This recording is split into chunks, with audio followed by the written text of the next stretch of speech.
The Pacific War began with a sound the American naval aviators would never forget.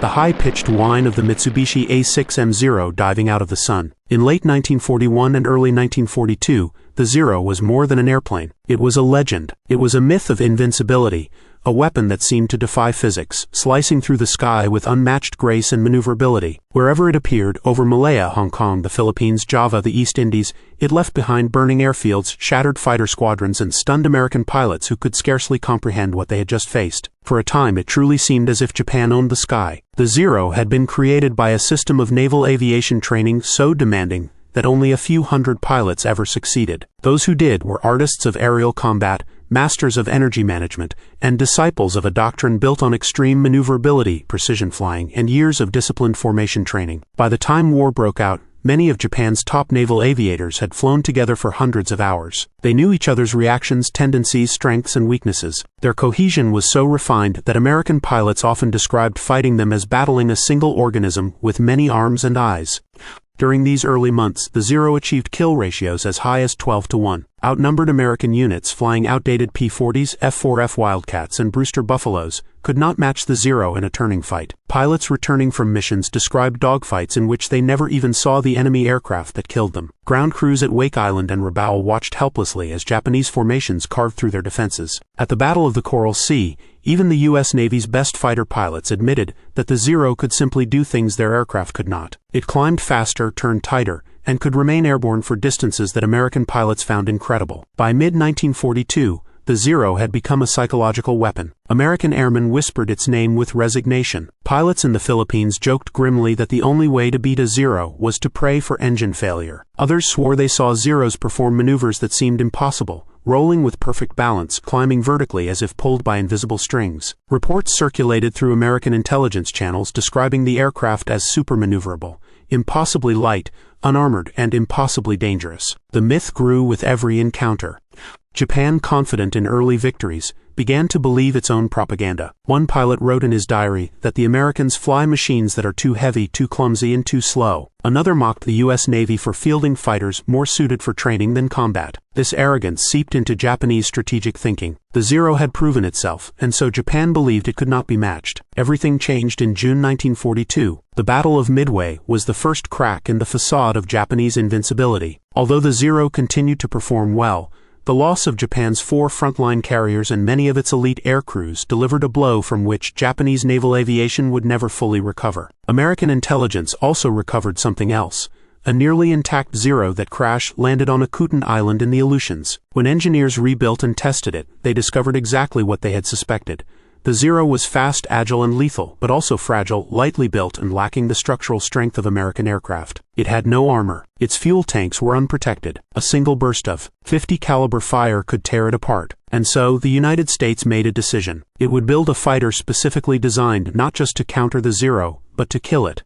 The burden of this task fell to Grumman, a company already renowned for designing aircraft that were rugged, powerful, and easy to maintain. Grumman's engineers had listened carefully to combat reports from Guadalcanal, Rabaul, and the South Pacific. They knew what American pilots needed. They knew what the Zero could do. They also knew its weaknesses. What emerged from this engineering crucible was the F6F Hellcat, a machine that would redefine air combat in the Pacific. Development began in 1941. The first prototype flew in 1942, and by late 1943, Hellcats were rolling off assembly lines in astonishing numbers. The aircraft was built around a simple idea: dominate the vertical. Where the Zero ruled the horizontal turning fight, the Hellcat would rule the sky above it. The key was power. A 2,000 horsepower Pratt & Whitney R2800 engine gave the Hellcat unmatched climb and dive capabilities, tipping the scales in America's favor. Heavy armor plating protected the pilot. Self-sealing fuel tanks ensured survivability. 6 .50 caliber machine guns, simple, reliable, devastating, gave the Hellcat the firepower to destroy any Japanese aircraft in a few seconds of sustained fire. Grumman had not just built a fighter. They had built a Zero killer. While Japanese industry struggled to replace combat losses, America surged into a wartime production miracle. Hellcats were built so efficiently that at the peak of production, one rolled out of the factory every 66 minutes. American naval aviators underwent rigorous training, mastering deflection shooting, energy fighting, and coordinated tactics that exploited the Hellcat's strengths while avoiding the Zero's traps. The United States had finally created a pilot pipeline that could match its industrial capacity, and while Japanese trainees received only 40 to 60 hours of flight time before combat, barely enough to master the basics, American replacements arrived in theater with more than 200 hours in advanced trainers and carrier aircraft. The tide of war was shifting, but the true turning point came in the skies above the Solomon Islands. Guadalcanal was a grinding, brutal fight. The Cactus Air Force, operating from Henderson Field, fought Japanese formations day after day, often outnumbered, often exhausted, often flying aircraft that were inferior to the Zero. But they learned, adapted, and passed their hard-earned lessons to new pilots. When Hellcats arrived in late 1943, they entered a battlespace already rich with intelligence, experience, and tactical innovation. Every surviving American pilot from those early battles had contributed something: a maneuver, a tactic, a warning, a rule. The result was a new form of aerial combat, one built not on individual duels, but on teamwork, communication, altitude advantage, and industrial firepower. Japan was not prepared. The collapse of Japanese pilot training became catastrophic. In 1941, the average Japanese naval aviator entered combat with more than 700 hours of flight time. By 1943, that number fell to around 300. By early 1944, many pilots sent into battle had fewer than 60. A legendary corps of elite flyers had been reduced to rookies barely able to land on a carrier. Meanwhile, the Americans deployed radar networks across the Pacific, turning the once chaotic air war into a deadly symphony of coordination. Carrier task forces now used sophisticated radar-controlled interception techniques. Hellcats no longer waited to be attacked, they hunted. It all culminated on June 19, 1944, the Great Marianas Turkey Shoot. From the bridges of American carriers, radar operators watched Japanese aircraft forming into attack waves hundreds of miles away. Pilots strapped into their Hellcats, engines roaring, each one knowing that this battle would decide the future of the Pacific. The Japanese planned a massive strike, hoping to overwhelm the U.S. Navy through sheer numbers. But the Americans had the advantage of visibility. Hellcats launched to intercept long before the Japanese formations reached the fleet. The result was total destruction. Hellcats dove from high altitude into Japanese formations. Their speed and firepower tore through the lightly built Zeros and dive bombers. Radar guidance ensured perfect positioning. American pilots attacked with discipline, maintaining formations, using energy tactics, and avoiding turn fights. By the end of the day, 346 Japanese aircraft had been shot down. The Americans lost only 30, many to accidents or fuel exhaustion, not enemy fire. Japanese survivors described the slaughter with horror. One pilot wrote, "We were sending boys against machines." Another admitted, "Our aircraft were falling like snow." The Japanese fleet withdrew, shattered. It would never again contest the skies over the Pacific, and that day cemented the Hellcats' legacy. A kill ratio of 19-1, unmatched in aviation history. This was not merely a tactical victory. It was the collapse of an entire military doctrine. Japan had bet its future on the Zero, on elite training, and on pilot mastery. America bet on industrial power, radar networks, mass training, and rugged aircraft designed to win wars, not dogfights. The Hellcat embodied that philosophy. It did not need to be the most agile aircraft. It needed to survive hits, fire hard, climb fast, dive fast, and deliver overwhelming force. As American forces pushed toward the Philippines, Iwo Jima, and Okinawa, the Hellcat became the dominant predator of the Pacific sky. Every Japanese counterattack faced newer pilots, weaker airframes, and shrinking fuel reserves. The Zero, once the terror of the Pacific, became a relic, a fragile reminder of a bygone age, and Japanese pilots, once the best in the world, were thrown into the grinder of an industrial war they could not hope to win. The arrival of the Hellcat did more than flip the kill ratio. It marked the end of Japan's dream of aerial supremacy, the end of the myth of the unbeatable Zero, and the beginning of a new era in which industrial production, radar control, and mass training defined modern air combat. The Zero had ruled the Pacific, but the Hellcat buried it. By late 1943, the Pacific War had become a different kind of struggle. No longer was it defined solely by the skill of individual pilots or the maneuverability of their aircraft. Now the battlefield stretched across thousands of miles of ocean, where technology, logistics, and mass production played roles as decisive as courage and talent. The arrival of the Hellcat signaled more than just the deployment of a new fighter.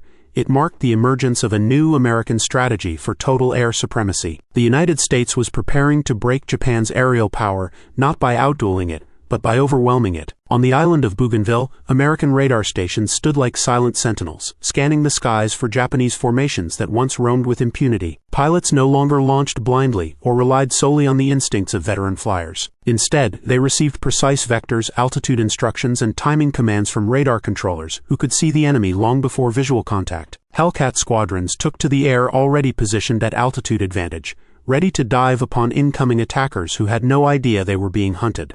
This technological shift was devastating for Japan. The Zero had been designed for an era of visual dogfighting, where pilots relied on awareness and instinct. Japanese doctrine emphasized individual skill, formation cohesion, and maneuver, not coordinated, radar-driven interceptions. When the Hellcat entered combat using a system of vertical energy fighting supported by technological awareness, Japanese pilots found themselves outmatched before the first shots were fired. Their aircraft, built for agility and lightweight performance, were torn apart by the heavy American .50 caliber guns. Meanwhile, the United States continued to refine its fighter tactics. Lessons learned from Guadalcanal were incorporated into training manuals. Pilots were drilled not to turn with a Zero under any circumstances. They were taught to use their aircraft's superior dive speed to strike, climb, strike again, and disengage at will. The Hellcat, with its rugged frame and sheer power, could absorb punishment and return fire with devastating effect. It was not just faster, it was designed to win by refusing to fight on the Zero's terms. The results became obvious throughout the Pacific. In the Marshall Islands campaign, Hellcats swept Japanese skies clean before amphibious landings began. Aerial combat that once required fierce dogfights now became methodical and one-sided. American pilots intercepted Japanese attackers long before they reached their targets. The Zero's once feared presence diminished drastically as carrier groups advanced relentlessly across the Central Pacific. By early 1944, the imbalance was staggering. While American production lines ran day and night, Japanese factories struggled to replace every aircraft lost. Skilled technicians were scarce. Bombing raids disrupted supply chains. Aluminum shortages slowed production. Meanwhile, the Americans produced 12,275 Hellcats in roughly 30 months, more than double the number of Zeros Japan built during the entire war.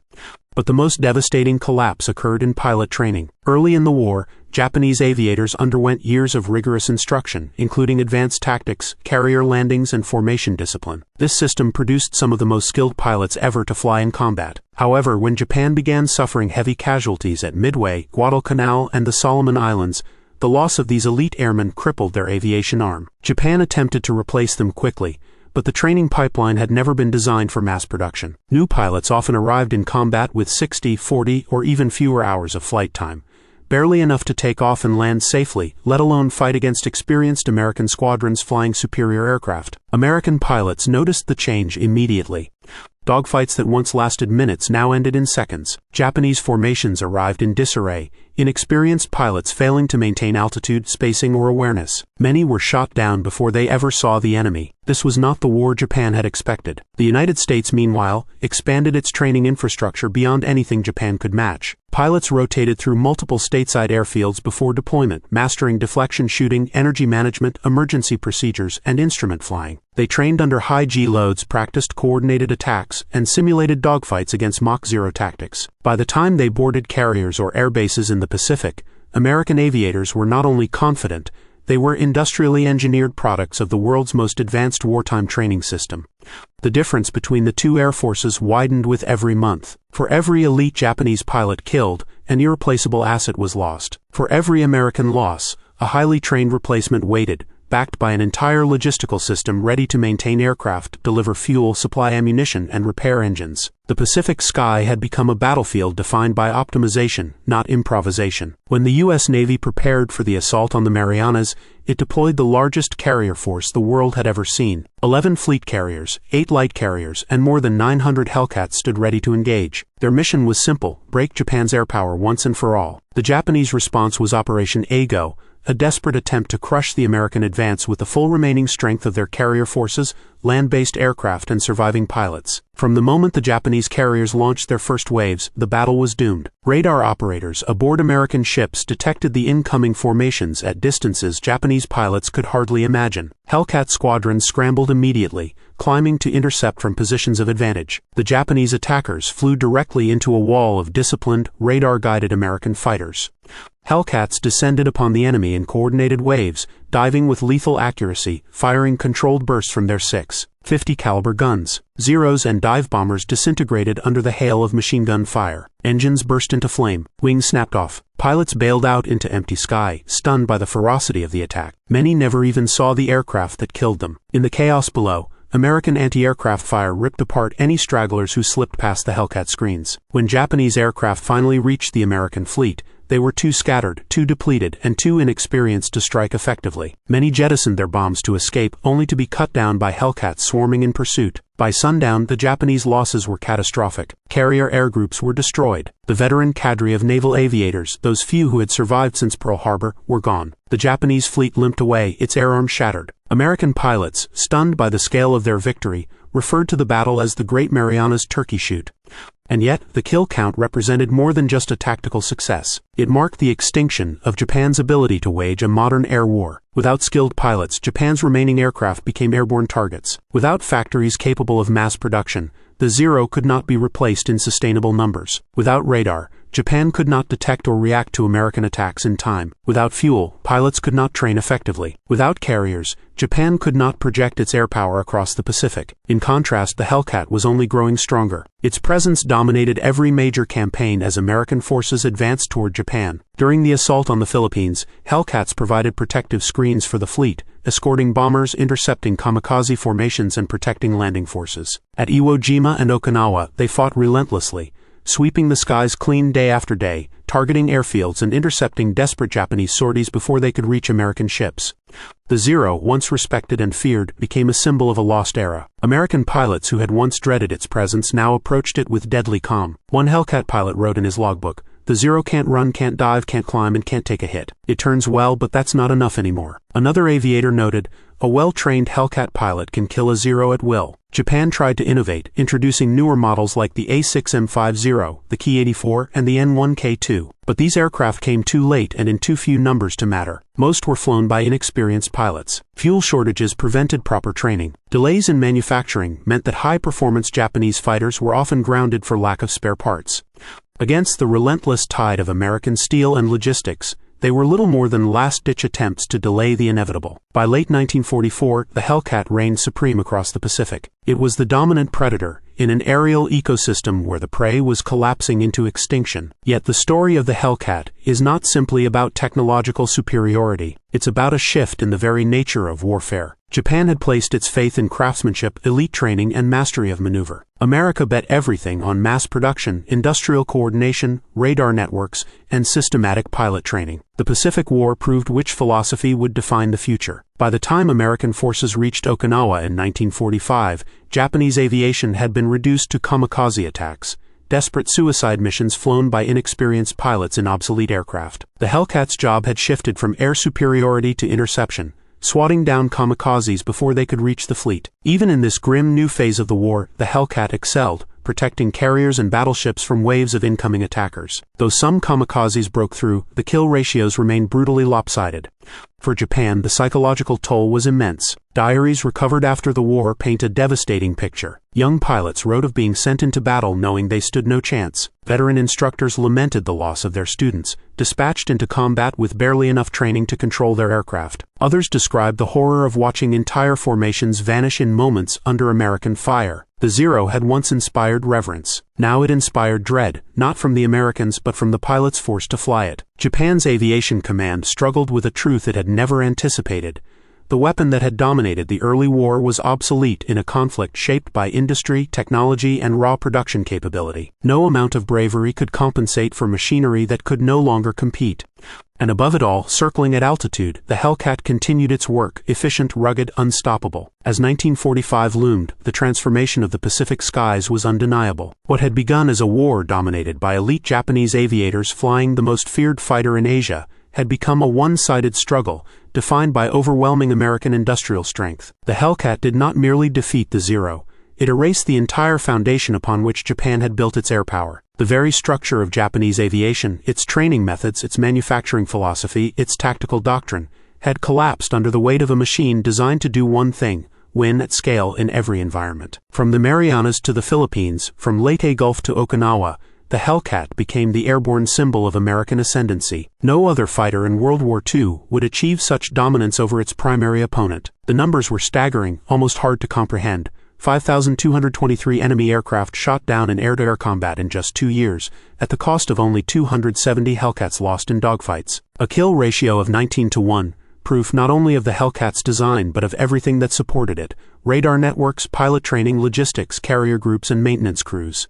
For the Japanese pilots who survived this period, the experience was something close to psychological devastation. Many had begun the war believing themselves invincible. Their pre-war training cycle had been grueling, elite, and highly selective. They had been taught that courage, discipline, and mastery of aerobatics could overcome any enemy, no matter how numerous or advanced. Yet by 1944, they were thrust into a nightmarish reality where their aircraft, once the symbol of Japanese might, could not survive even a few seconds under the guns of a Hellcat. One pilot's diary recovered after the war contained a single haunting line: "We are sending boys against machines." Those 7 words captured the essence of Japan's crisis. While the United States refined its pilot training pipeline into a predictable, industrialized system capable of producing thousands of well-prepared aviators every year, Japan sent barely trained teenagers into battle. They flew aircraft that had not significantly changed since 1940, in a war that by 1944 was being fought with increasingly modern technology. The Hellcat arrived in this moment of imbalance, like a storm front sweeping across a crumbling landscape. It was not designed to match the Zero in a graceful turning fight. That era was over. It was designed to kill a Zero in the first pass, or the second or the third. High-speed slashing attacks in the vertical plane, coordinated by radar, supported by disciplined formations, executed by pilots trained to operate within a system rather than as lone aces chasing personal glory. The Zero was a masterpiece of lightweight engineering, but it had been built in a world that no longer existed. Its lack of armor, unprotected fuel tanks, and fragile construction had once been the price paid for its unmatched agility. By 1944, those same features turned it into a death trap. The Hellcat's heavy guns tore the Zero apart even with glancing blows. Its armor protected pilots who survived hits that would have instantly killed a Japanese aviator. Its rugged frame allowed it to return home even when damaged beyond what any Zero could endure. Japan tried desperately to adapt. Newer versions of the Zero were produced, but they offered only marginal improvements. Other fighters like the N1K2 and Ki-84 were excellent aircraft, on paper. In reality, they arrived in small numbers, plagued by engine issues, manufacturing defects, and a chronic lack of skilled pilots. American intelligence reports noted that even when Japan deployed advanced fighters, they rarely performed anywhere near their full potential because their pilots lacked the training hours, fuel, and tactical preparation required to compete. Meanwhile, the Hellcat continued to evolve. Field modifications adjusted gun harmonization, improved reliability, and introduced new tactics. Carrier group commanders integrated Hellcats with radar-directed interception teams. Pilots learned to conserve energy, avoid unnecessary engagements, and strike with overwhelming force at precisely the right moment. The result was an aircraft not only superior in design, but devastating in its strategic application. This superiority manifested again at the Battle of Leyte Gulf, particularly in the aerial engagements over the Sibuyan Sea. Japanese forces attempted to break the American invasion through a complex naval maneuver, but their air power never stood a chance. Hellcats struck first, intercepting Japanese attackers before they could threaten the American fleet. Pilots described the scenes as chaotic and brutal. Zeros attempting to climb into position, dive bombers pushing toward the fleet, torpedo planes skimming the surface, but each wave was met by a wall of Hellcats. Bombers fell into the sea burning. Torpedo planes exploded mid-dive under streams of tracers. Zeros burst apart under concentrated fire, pieces scattering over the ocean. American pilots, fully aware of their technological and numerical advantage, carried out their missions with lethal precision. Japan lost aircraft it could not replace. America lost aircraft it replaced instantly.